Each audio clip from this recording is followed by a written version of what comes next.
Anyway, so next we have here, so big news from the Disney company here. So the Disney, which owns a lot of businesses in terms of making movies and then now in the streaming platform, Disney Plus, which has earned record-breaking paid subscribers here. So according to the article techtimes.com, the Disney company has topped the quarter three report with the record-breaking what do you call this? Record-breaking 116 million paid subscribers. Now, obviously, it's still nowhere near where what do you call this? Where Netflix is, but it's making a big charge towards its market. So the main competitor for Netflix is Disney Plus here now. Whether Disney can catch up to Netflix, we'll see. But for the company here, they're betting on releasing films, TV series in their platform has paid dividends, regardless of if you like the TV series or the films per se. So it has generated a lot of buzz and interest in their platform, so that people are subscribing and continue to. It's not just you subscribe to them initially, but continue to subscribe in the foreseeable future here. Anyway, so this will provide a significant challenge for Netflix. So anyway, so 116 million is still a lot, right? Compared to the 200, a little over 200 million subscribers. So what made the Disney Plus platform so successful in the present? So obviously the TV series that I only watched the first season, so I don't know what happened to that. The Mandalorian was one of the best hits that Disney could ever produce.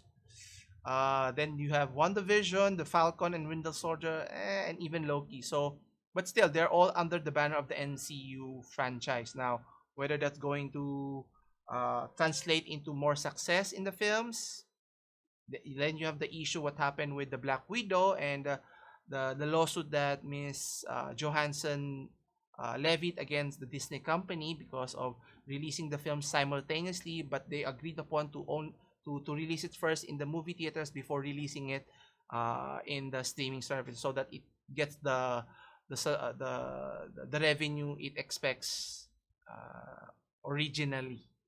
But that did not happen. So anyway, but what's interesting here, so with those a little over 100 million subscribers, they are able to achieve 17 billion in earnings.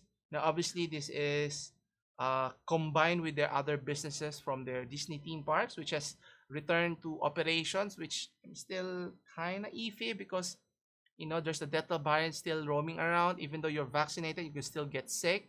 So I don't know how you manage that. So it's up to the government to decide. But for businesses, they have to resume operation. Otherwise, they'll bleed for money. And regardless if you're Disney, Universal, or any companies that's dependent upon, from their consumers standpoint, then they have to open business here. Anyway, so which leads us to the last point here. Is it a big enough concern that Netflix should be worried that Disney is making inroads in their platform here? Now, obviously, they're still way far off in terms of reaching or catching up to Netflix, and obviously, Netflix is not just lying around and letting the competition catch up to them. They're also continuing to invest on TV series as well as films, so that uh, loyal subscribers, which I'm one of them, continue to watch over actually I tend to watch older TV series rather than newer ones. Just kind of odd, but that's my taste. Anyway, so the question here is, will Disney be able to catch up to Netflix in the near future?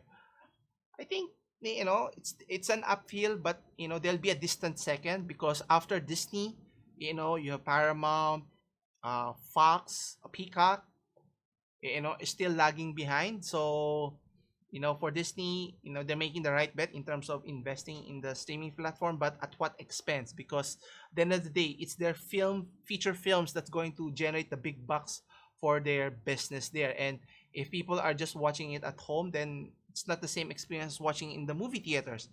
Even I won't watch whatever the next film they're going to show, whether it's Doctor Strange sequel, Black Panther the sequel, or even the next one they're going to release, the Shang-Chi film, or even the Eternals, right? But it's as if they're very popular comic book stories that was told, years past.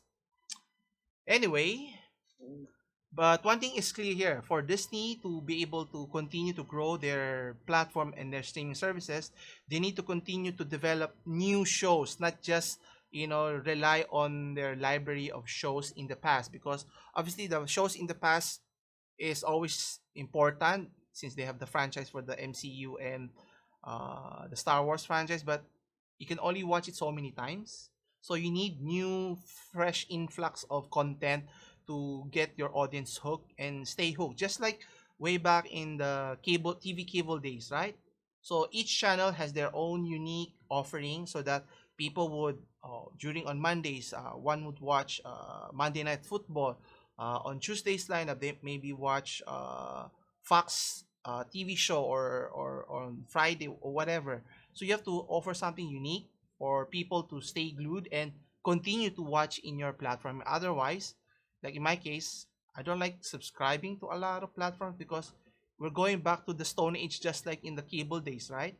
So in order to be able to watch certain content, you have to subscribe to those TV networks, which is kind of stupid if you think about it. What Netflix offered in the first place was somewhat ingenious and unique, that you filter all of the content, and it's up to the viewers to watch to their heart's content, and obviously the viewers are happy, they have a lot of content to watch. The streaming services, Netflix, benefit because you're paying a subscription, and then those who own the rights of those films or TV series, whatever the content is, Netflix has to pay a licensing fee, so everyone wins.